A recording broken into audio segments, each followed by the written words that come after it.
So this is week 2. And if you missed week 1, like I said at the first service, it's on YouTube, it's on Facebook, it's on our app. And really these all-church Sunday school classes we started about a year ago. They're 4 times a year. The way it's been working out, there happen to be 5-week months, so you get a lot. But these are very important for us because we can only communicate so much during a worship service because we are there to worship.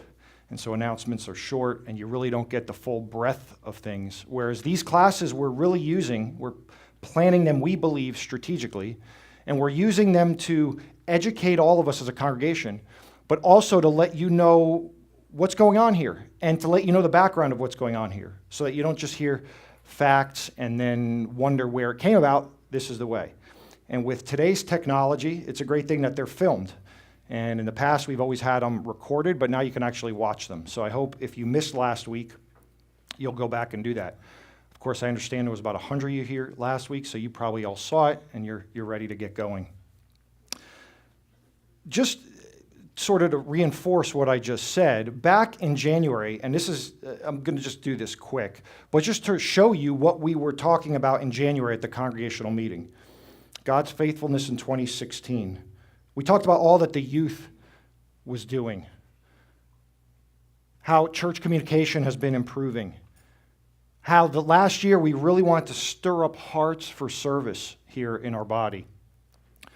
All the different service things that we did out in the community, the first half of the year, the second half of the year, all that was done through the Mercy team, and just look at that list. So thank you, deacons, and everybody that's helped them. The amount of money we actually give out. Again, communication. Then we looked at 2017, and we said we want to continue supporting and helping New City Fellowship. And we've been doing that. Do you know they're meeting and they have on average over 40, sometimes 50 people in service every week. And so that's just a blessing. East Side, we wanted to continue to minister there, and that's been growing. And I understand the youth have been going there and helping and serving at East Side Active Living Center every other week.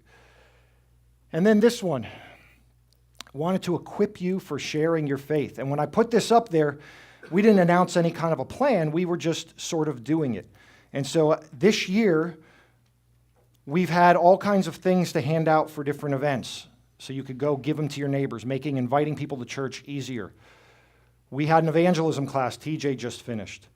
In August, Mike McKeon will be teaching an apologetics class. I'll be helping him with some of that. So we're trying to give you the information that you need to feel equipped to go out and do these things. The whole series in Acts is based on this. We went to the Ligonier Conference. We had Dr. Gage for 5 weeks. And then this was another one that was sort of, okay, the elders are having a retreat. And TJ talked about this a little bit last week because we want to let you know that we are intentionally and strategically thinking about our church, how the gospel spreads out from it, how we do what we do, and how we can reach our community. And that retreat was an amazing time. Now, this is actually a picture from the deacons retreat that was in 2016, and we know that the deacons and the diaconate are doing the same. Okay, so to this class, just look at the schedule. That was July 2nd. I've changed some of the names because TJ said, let's make some moves, and I like that phrase, but it was, he had a lot of titles for that. Let's see. Time to make some moves, or what today's church can learn from a smooth operator. And if you missed that, that was an amazing exposition of that parable. And you can watch it. Let's Let Our Light Shine will be today. In the following weeks, we're going to have like panels up here. At least that's my plan if people will agree to it. And we'll be asking them questions. And then on July 30th, our 60th anniversary update and plans, because that is no doubt a discerning of the times. We've been here 60 years, and that's just a great testimony to God here in Hollywood. And so that team has been meeting for about 4 months, and time flies, and hopefully it'll have some good information for us. But one of the things that are some of the highlights from TJ's class, he mentioned how theologian Karl Barth said how the modern theologian needs to have the newspaper in one hand and the Bible in the other. And then he laughed about the idea of a newspaper. So maybe it ought to be an updated quote and say, like, this in one hand and this in the other, even though this is in this now. In other words, all the social media, internet, is a sign of the times, no doubt. But he quoted from Matthew, and I'll quote from Luke in a similar passage, but it says, he also said to the crowds, when you see a cloud rising in the west, you say at once, a shower is coming. And so it happens when you see the south wind blowing, you say there will be scorching heat, and it happens. You hypocrites, you know how to interpret the appearance of earth and sky, but why do you not know how to interpret the present time? And so that was sort of a foundational verse. And then he did the parable of the unjust steward. And let's see who was remembering and retaining and paying attention. What were some of the highlights of that teaching, that class last week about yeah, Matthew? It was to look for ways to take our experience in the world and make friends with people in the world with the purpose of perhaps God drawing them to Him. Great. That's right. And what an odd parable that probably most of you, if you've read it, didn't know what that meant. And I think the way TJ explained it and the way he talked about the context of it, it made perfect sense, how that man could be commended for what he did. And some of the questions that he left us with, well, a couple points. He said, things are rapidly changing, and we are trying to get a grip on the times. And we see that in our world. And I think what that leads us to do, it's the classic thing, right? It's fight or flight. But is there a third way? Do we want to fight the culture?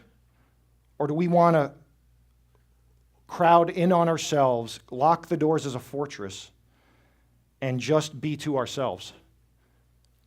But again, or is it a third way? And did that parable teach us that it was actually a third way? Because as TJ mentioned, we may, as the church, be getting our eviction papers. And of course, Christ's church and the kingdom of God is going to come to fruition, but the point is, are we willing to make some moves? This chart shows what TJ's been talking about as far as the nuns. And it shows here that in the past, in the upper 70s, people were Christians and nominally active in the church. But the rise of the nuns since the beginning of this century has been increasing. These are people who are culturally discerning, de-churched, former nominal Christians, and Christianity has been there, done that. They don't even want to be Christian anymore. They're none. They check off the box and none when the survey comes around. This bottom section I actually preached about, it might be last year, when I called them the duns. They're people that are not, they're done with the church, but not with Christianity. They won't call themselves nuns. They call themselves Christians, but they're done with the church. You see, both categories are increasing until they predict in 2032 that will be 67% of our country. That's huge. It's a total flip. So when the elders met, we just wanted to look at our church first. I want to say what's going on at our church. Not what we are doing in the world and how the gospel is spreading just yet, but let's just look at the numbers. And some of you are going to glaze over because you don't like numbers. But let's look at them. And for people who do like numbers, what are some things that come out of this if you could see it? If you can't, we'll explain it to you.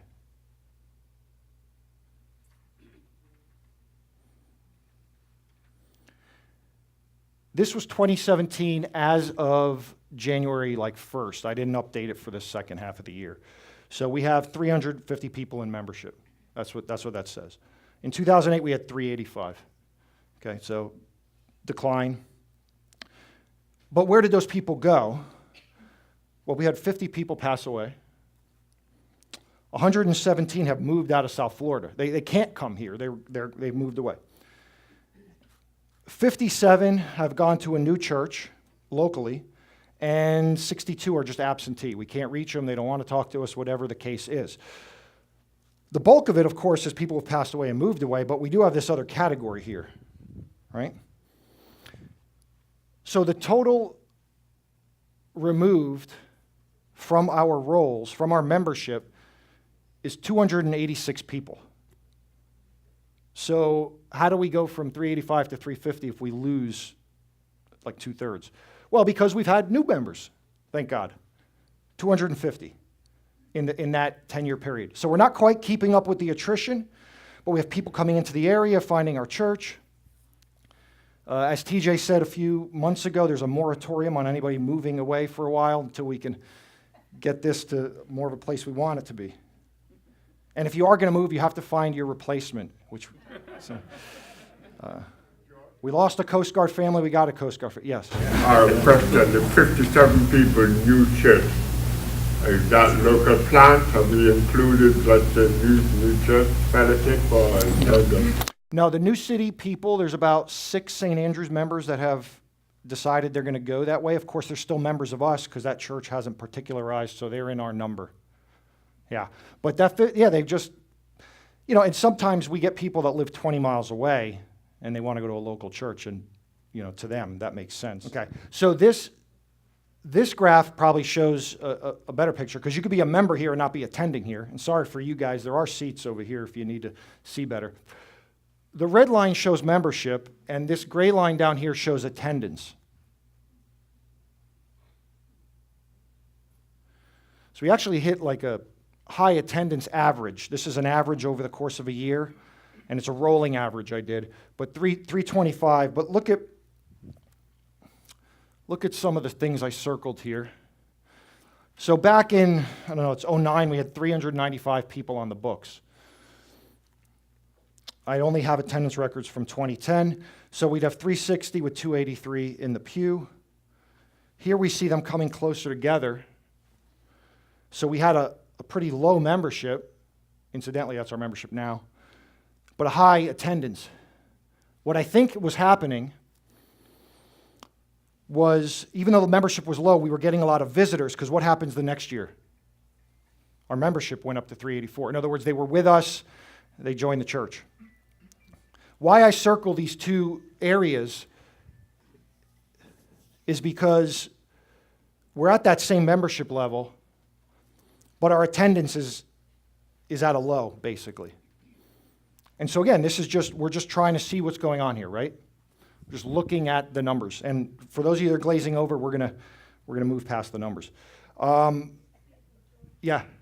that on the average? Yeah. That's the year average. It's not. No, it's a rolling average, then I averaged for the year. Yeah. Essentially, it could be considered a yearly average, maybe. Okay. That's involvement at the church. We estimate we have about 80% of the people involved here. So for those of us that we say, well, only a few of us are involved. Actually, that's pretty good. In 2014, when I did this, we had, that was more like 70%. I lost the percentage there. A lot of people involved. Okay, so as part of the elders retreat, not only just looking at the numbers, we said we did a huge survey TJ gave out, and a lot of questions, a lot of them were fill-ins, and what was amazing, I think there was 10 or 11 of us in that meeting, 8 people highlighted in some form the need for this church to be involved in evangelism, outreach, and inviting people to church. 6, so more than half the group said we really need to focus on our young adults ministry. And everybody had a sense of the need to grow, everybody in that room over that. And so that's what we've been talking about every session meeting since that retreat. Incidentally, we brought on Chris Curtis as a result of some of this work, brought him in full time, and you can see he's already meeting with young adults, and we're just very happy to have him. So the question is, why do we want to grow, right? I mean, we're praise God, he's been faithful to this church for so many years. Why? Should we just hunker down and ride this out? Well, I think what the data is showing is we're probably not going to be able to ride this out, but we could try. But why would we want to do that? When the elders talk about growing the church, it's all about, we think we have the most amazing thing in the world here. The gospel of Jesus Christ preached to us every week, week in and week out. A community that is involved and loving one another and trying to do good in the world. And we just say, how could we not want to share that with the world, with the community? God has given us resources, time, talent, and treasure. And how do we want to hoard it, or do we want to share it? And so that's really what motivated a lot of our discussions. And we got out of the whole numbers thing and said, well, I mean, we got to look at numbers, but we just want to share the gospel. If the church is growing and we believe the word is being preached properly and people are growing, which we believe all that, God is glorified. Okay, so let's look at some of these scripture that I have that I want to focus on for today's class. And I gave it to you in a handout there.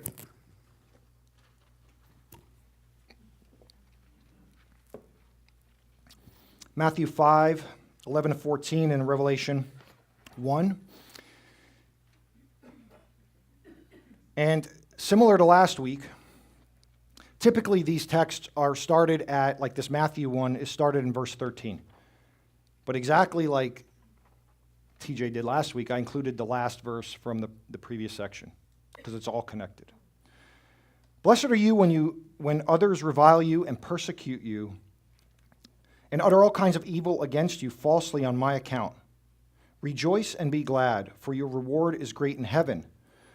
For so they persecuted the prophets who were before you.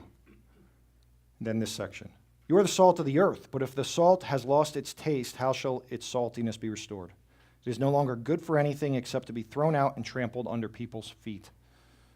You are the light of the world. A city set on a hill cannot be hidden, nor do any people put a light and a lamp and put it under a basket, but on a stand, and it gives light to all in the house. In the same way, let your light shine before others, so that they may see your good works and give glory to your Father who is in heaven.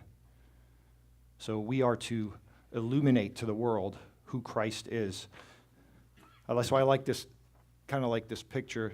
It's you have the light of Christ filling us up, and it can't help but be illuminated to the world. Why do I include this Revelation passage? Well, let's look at it for a second. I was in the Spirit on the Lord's day, and I heard behind me a loud voice like a trumpet saying, write what you see in a book and send it to the 7 churches, to Ephesus and to Smyrna and to Pergamum and to Thyatira and to Sardis and to Philadelphia and to Laodicea. Then I turned to see the voice that was speaking to me, and on turning I saw 7 golden lampstands. And in the midst of the lampstands, one like a son of man, clothed with a long robe and with a golden sash around his chest. When I saw him, I fell at his feet as though dead. But he laid his right hand on me, saying, fear not. I am the first and the last and the living one. I died, and behold, I am alive forevermore, and I have the keys of death and Hades. Write therefore the things you have seen, those that are and those that are to take place after this. As for the mystery of the 7 stars that you saw in my right hand and 7 golden lampstands, the 7 stars are the angels of the 7 churches, and the 7 lampstands are the 7 churches. I had to include that great part about Christ because you just can't cut that out. But he hears a voice, John. And he's on Patmos in prison. And when you look up pictures, or maybe even go to this man's website, it's a rocky island. And I think what's going on here is the idea is he hears a voice and he turns around to see the voice. And he sees 7 golden lampstands. Well, these churches that the letters are going to go out to, look at how they're arranged. It's almost like a circle, or you could connect a circuit to them. And Jesus goes on to say that the 7 lampstands are the churches. And so John is turning around and he sees perhaps lampstands over the landscape, over where these churches are. I'm reading a little into the white space in the text here. And then what do you see? He sees Jesus amidst them, roaming around through his churches, observing them. Are they being the light of the world that they're called to be? And so I think this illuminates this idea of us being the light of the world. And then we could read the letters to the 7 churches. And one of them Jesus commends, but he says they have lost their first love. And if they don't change that, he's going to turn off their lampstand. Kind of reminds me of TJ's message last week, an impending termination. So we want to be the light of the world, and the elders have focused on this and how we do this, and this whole idea of reading the signs of the times. Let's look a little bit of the statistics in our area. And again, we'll go to numbers. If you're going to glaze over, I promise we'll look at some pictures shortly after. In the Miami-Fort Lauderdale area, 61% of the population is categorized as churched. But what we see is 42% go to church weekly, 11% about monthly, and 9%, so there's 9% included in there that maybe they've gone in the last 6 months. The unchurched, 28% haven't been to church in the last 6 months, but they might have some Christian background, but 11% were never churched. So again, this is the culture we're sort of going into. 60% will have maybe perhaps, and we know not all churches are the same, but perhaps some context for what we want to tell them. This 11% won't. And I think we've experienced that if you've tried to share sometimes with people, and you mention a historical figure from the Old Testament like Moses or Joseph or somebody you think they would know, but they don't often know the story. So we need to be aware of that. In 33021, our zip code here, 39% are likely to have a no faith involvement. 40% no faith involvement. So those are the people when we're meeting them in Starbucks and in Dunkin' Donuts or wherever we go, they don't even have the context for what we're trying to share with them. In other words, some of the old apologetic schemes no longer work. They don't get what we're telling them. This is a look at some of the numbers. So in South Broward, 3 zip codes, 33021, 33023, and 33024. That's here. In 2000, that was our population, and it grew by about 6% in the 17 years, and it's projected to grow again by 2022 at a faster rate than the rest of Florida and the rest of the country. So we're growing in these zip codes. The blue represents the households. So we're in a growing area, is the point. People think that the growth was all out west, right? But we're growing.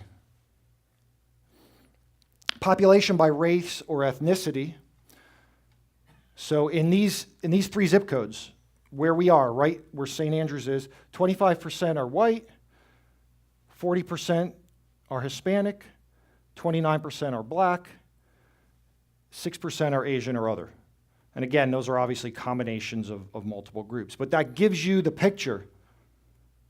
And so does our church represent that graph? This shows that somebody look at this chart and just see what it's saying. Blue is 2010, yellow is 2017, red is 2022.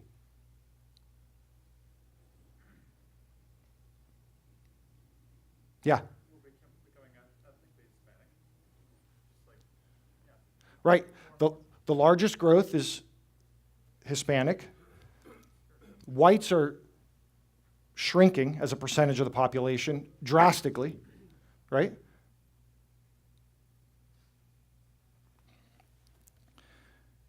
The primary U.S. lifestyle segments in 2017, and they had 50 segments that they considered. Suburban midlife families is the largest percentage of who lives here. That's kind of an interesting thing. We want to minister to families. Households by income. Green is our area. White is the United States. You notice that in the poverty level, we're at a greater, this is the poverty level, I believe this is too. We have a higher percentage of people in a poverty level than the rest of the country. We'd also have a higher percentage of like middle class people, perhaps. And then that upper category, people who make $150,000 and up, we are at a less than the rest of the country as far as an average goes. What do you think that means for our church? Why are you laughing? I think it means we should start bingo. It could mean a lot of things, right? It could mean that the need is great and the tithes might be shrinking. George, has that changed? Do you think that's changed? In our church? If there's any trend to this sort of a distribution graph? When we look at our church, and the donors are anonymous, but we look in categories, the number of people in whatever this upper category of giving has drastically decreased. However, overall giving in the church, as far as a percentage of the church, has gone up. And so I think there's been a compensation there. Yeah. But yeah, I mean, it's not like yeah. Yeah, Matthew. The two middle bars on there, 50,000 reported, those represent the vast majority of jobs, working in engineering, and science, nursing, other jobs that have some college degree, professional training, or whatever, because there's a need for services here like engineering, environmental consulting, and so on, and that's a good thing, because a lot of those people, if we meet them, they would have a mindset to be open to talking about the gospel. Okay. An analytical mind can serve in those types of jobs and income bracket. Right, and I'm going to build on that as we look at the opportunity, because I think that's what you're speaking to. These graphs are going to be harder to see. The middle line is the U.S. average, and then the green says if we are below U.S. average or above the average in the U.S. And you probably can't read that, but it says divorced or widowed. We are about 18%, have an 18% higher divorce rate in these 3 zip codes than the rest of the country. That's what it says. Well, it says divorced or widowed. Oh, okay, yeah. We live in there's a lot of retired people down here. But They it, have a higher percentage. believe it or not, yes, in South Florida, but in our 3 zip codes, retirement people is a fraction. It's actually a very small part of in these 3 zip codes. But yeah, that's a good point. Households with children. So we have 12% less households with children in married homes in our 3 zip codes. 30% more than the national average in single mother homes, and 10% more in single father homes. So just read this. Who the people are we shopping with in Target? And I think they have things on their minds. Yeah. That changes the whole income graph as well, because it actually changes the poverty rate, the rate of poverty, number of incomes and how many individuals. Yeah, and I'm not sure the income. Changes your thought about it, because if you have two parents versus one Yeah. home, change how much money you really need just to live on, whether you need daycare, whatever, work. That's right. Yeah. Where's Deb Riddle? Can you read that nice and loud? Students who fail to read proficiently by the end of 3rd grade often drop out before earning a high school diploma. 74%. Do you know why I'm so excited that the Mercy team funded Deb and Josie's reading program at that Title I school just 3 miles or 4 miles away from us? And she's seen the impact in this one child that was an absolute terror in all his children's classes, and the confidence he's gotten now because he can read. What grade are you doing? This year, I did 4th grade, but this year I'm going to do 3rd. Okay. That's your dollars that helped fund that. By the way, her reading program is going on here at St. Andrews. It's just a beautiful thing. So it was so popular at the school that they brought it here this summer. And all week long, well, Tuesdays and Thursdays or whatever days it is, I'm seeing new kids coming into the church. By the way, he came. Oh, the young man? Friday. Great, This young man. great. 1,300 plus children were removed for abuse, neglect, or abandonment in Broward County in 2015. So I think these are county numbers on this chart. The other one I was looking at zip code numbers. It's a lot. It's a lot. Okay, so let's look at St. Andrews now, where we are. It's a map of Hollywood. The top there, I need a pointer. The top there, TY Park. This is Hollywood Boulevard, and the star represents St. Andrews. Pretty, looks like a big area, but when you think about that, well, that's only TY Park, and that's the golf course. It's not really that big, right? Okay, so here's where we do East Side. 2 times a month we go out there. Here's New City Fellowship, pretty close to us. Over on the far side is where we do our youth park outreaches. It's a park called Zinkel Park. We've done them now 2 weeks this year, once in spring break, once in summer. And they go there like 4 times, and parents go with them. And then the school reading program is here. And then I put family park days up there because our home group meets, now it's summer, we're not going to the park, but there's a park just north of TY Park, and I'd say every time we went there, somebody asked us, why are you guys here? Because we take over this little community park, and we talked to them about our church, and it's right up the road. So just trying to canvas Hollywood. But I circle this area here, because anybody know what this is? If you could see the picture well enough.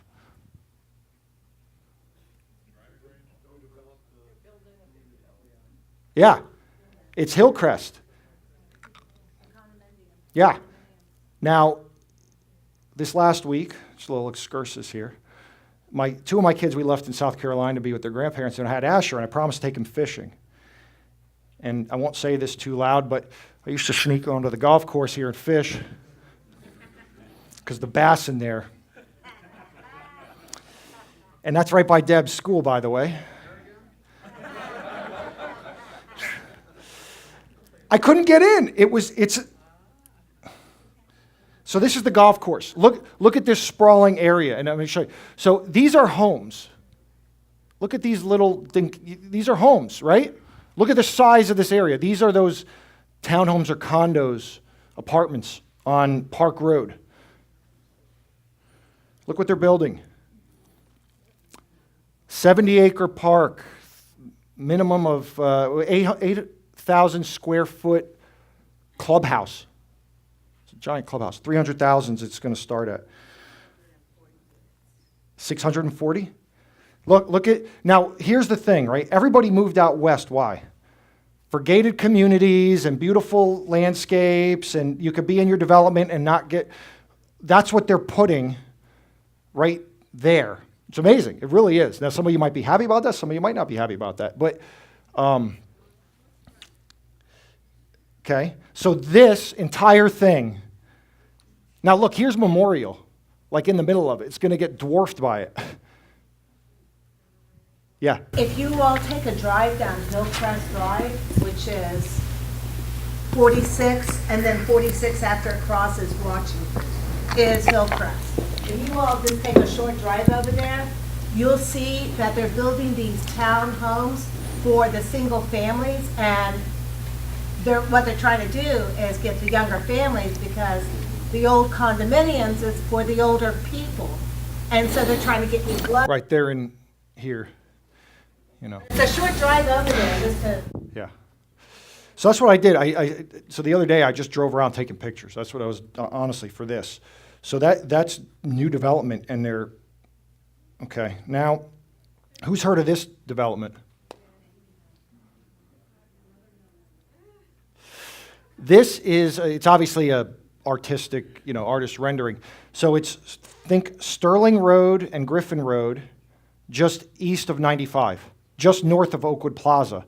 This sprawling, it's going to have high-rises and shopping and entertainment, more development, right? We're sandwiched in, who knows what that's a picture of? Yeah, what's this little thing here? No? Dairy Bell. It's the Dairy Bell. You guys don't know about Dairy Bell? Go eat some ice cream after church. It's amazing. So look at this. This is north on US 1, north of Dania Beach Boulevard. You think there's nothing there? They're putting high-rises in for some reason. This is me driving. This is Dania Beach Boulevard, high-rise. That's looking south. So there was one north of it, one south of it. This is Sheridan Street. New building, but look at that one in the back. It's going up, cranes and everything. So lots of development around us, right? I don't know if you ever drive on Anglers Ave. It's a cut through between Griffin Road and Sterling Road. That's been all torn up, I think, because they're anticipating what's happening in Dania Beach and in Hollywood. They say Margaritaville on the beach in Hollywood has sort of helped this. We have a new mayor. Hollywood, something's happening in Hollywood, and we are placed right in the midst of it. I'll just pin some pictures to, here we are in the middle. Now, here's a cool thing, by the way, about that new development. The reading program is right there in the new development, and the park outreaches are right across the street from it. And so we've been already sort of having a presence there. And wouldn't it be great if some of those people would come to this church because of some love that they were shown? And when we're in the parks doing, ministering to the kids, Chris Curtis and the parents, they ask, this is awesome, why are you doing this? The parents ask. I think 8 kids came to VBS because of that. I don't know if they showed up or not, but they were signed up there. Every time we're at this park, we invite people to church. I don't think anyone's come yet, but this reading program, because of what it was doing at that school, they needed a place to meet in the summer. They're meeting at the church. My hope is that the same thing happens at Eastside with the families of the residents and the workers themselves, that as we're there loving them, and maybe they have crisis in their life, maybe something, and they see the love, that they realize they could just come here for the answer. So, George. Yeah. Another expanded opportunity for our service church will become easier in a number of ways, as Brightline train service will start off between Fort Lauderdale and Miami.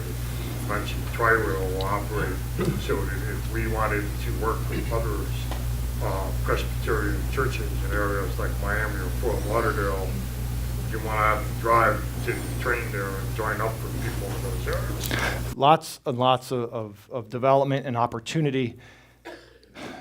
And I think we all agree, we love it here, and we love what we have here, and why not? When you love something, you share it, right? We ought to want to share it, what we have, So any final thoughts? Yeah, Nate. Megan mentioned this last week about what's happening in Venezuela. A lot of this development is because of what's happening. People see the opportunity, that there's desperation around the world, and people are just fleeing. If they can get some to the United States, they'll come, but there's got to be a place for them to invest. And I just met a neighbor of ours 2 weeks ago, to somebody, who, actually our neighbor came over with a friend, and he said, "Can I borrow your weed eater?" I said, sure, yeah, no problem. He said, "I could teach my friend how to use it." He's a lawyer from Colombia. He sold everything he had in Colombia, bought a house here, but he can't find a job because he can't practice law here. These are educated people. Doesn't speak a lick of English, needs a job, doesn't know how to run my weed eater, I'll tell you that. But I hope he finds a job. He's going to try and mow lawns. But we're receiving people all the time from Latin America from their desperate situation. Yeah. So I'm just going to say, well, that's not new news. Like, No, it's not new news, but it's gonna that's what continue. happens when you guys are home. That's right. The more we understand the dynamics, the better we That's right. That's right. to reach them, because we have a lot of highly educated people Right. who are exactly. So I do want to, Jorge, we have a service here today, right? And so we have a Spanish service meeting up here in 20 minutes. So I do want to wrap this up and pray for them and pray that it will grow, because we have this opportunity now again to minister in a new way. So let's make sure that's in prayer. Just look at the questions on the bottom, and this is where we'll close. TJ asked, what are we willing to have it cost us to make some moves? How will you in your daily routines use opportunities and resources to make friends and influence people? No, and relieve burdens with the gospel. So that was last week. This week, what is your natural tendency when faced with the shifting culture around us? Fight, flight, or love? Is the spread of the gospel in Hollywood on your list of things you consider important? What do you view St. Andrews Park Road Presbyterian Church's role in this? And what do you view your role in this? And so that's what I'll leave you with. I hope you're excited and optimistic about what God has given us here and the opportunity to see lives changed and souls saved. I really do. The next few weeks, we're going to have some more great classes. And again, at the end of the month, the 60th plan. So I hope you'll continue. And look, in a lot of ways, I am literally preaching to the choir here, right?